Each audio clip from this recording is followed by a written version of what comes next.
hore waxaan u sheegnay marka inaan kii sheeg aan sameynayno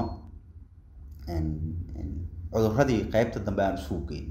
si aan ilaa harvesting aan u daba socono cudurradii ku dhici lahaa geedkan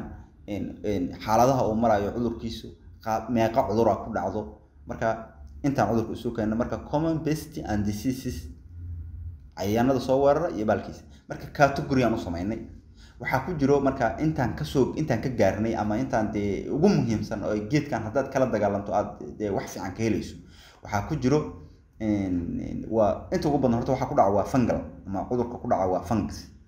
waxa kamid ah marka Alternaria leaf blight kamid ah down mildew kamid ah foam blight kamid ah powder mildew kamid ah septorial leaf spot kamid ah iyo verticillium wilt intaas ayaa kamid ah marka waxaan ugu hormarinaynaa marka Alternaria leaf blight ayaan ugu hormarinaynaa marka Alternaria leaf blight maxaan ka hadlaynaa waxaan ka hadlaynaa waxaan ka hadlaynaa symptomskiisa calaamadaha lagu garto baan ka hadlaynaa waxaan ka hadlaynaa causes maxaa sababa waxaan ka hadlaynaa sidee loo manage gareeyaa marka oo cudurkaas ku yimaado symptomskiisa horta waa dark brown leaves ayaa ku dhaca ama caleemihiisa ayaa waxay noqonayaan dhibco brown ah oo midab aan qurxoonayn leaves surrounded by waxa yellow godad yar oo yellow ah ayaa hareereynay marka sidoo kale waxay noqonayaan irregular wax aan toosnayn noqonayaan oo irregular ah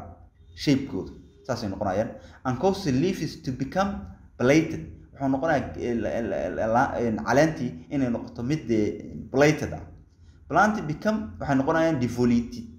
and dies kabacdina geedku ka soo dhacaa una dhimanaya sida hadda meeshan ka muuqata maxaa sababa marka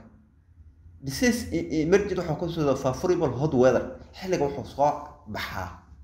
weatherku uu aad u kululay because humidity jiro humiditygaas marka biyahaas hawada ku jira waxay keenayaan in geedkii noqdo ama qoyaan kor fuulo oo dhidido dhididkaas waxa ka dhalanaya marka waxa ka dhalanaya ama rainfall ha keeno ama ha keeno huurku waxa ka dhalanaya in caleentii korkeeda oo fungus kor marka waxa kale oo ka dhashaa crop debris-ka ama caleemo hore oo funguskan ku jiray oo dhulka yaalay ayadana uu ka dhashaa suitable weed macnaha suitable weeding hostes ama geed oo bahalkan host u yahay ama weedka ama waxa la yiraahdaa geedka aan loo baahnayn oo meesha ku dhex yaalo ama caws ha ahaado ama geed kale loo baahnayn ha ahaado geedkaas oo host u noqon kara disease-kaas sidaas oo marka ku transfer kabacdi ama wuxuu ka soo gudbi karaa seed hore oo geed cudurkan qabay aad ka gurto hadaad beertana waa kaaga soo gudbi karaa intaas ayuu ka soo gudbi karaa management maxaa sida loo management gareeya waxaad ku management markuu caleenta uu ka soo muuqday inaad burun gareyso oo kad gareyso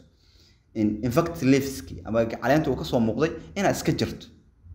inaad isticmaaltid adequate spacing oo geedaha qaar bixisid reduce humidity inaad u samaysid macnaha mararka qaar waxa loo sameeyaa in meeshii la buufiyo oo dabayl loo sameeyo kiishe promote good air inaad meesha siiso oo dhul banaan dhulka aad inta badan ku wareersan aad u banayso si uu dabayshan u gudubto si aad u samayso disease can be controlled by waxa lagu control karaa inaad ku samayso appreciate foliar fungicide inaad ka siiso ama ku buufiso fungicide intaas ayaa lagu management garay karaa marka ku xirnaa beeraha TV si aad uga bogato barashada cilmiga beeraha marka casharkan waa qaybtii afraad ayaa halkaas noogu joogayso. Assalaamu calaykum waraxmatullaahi wabarakaatuh.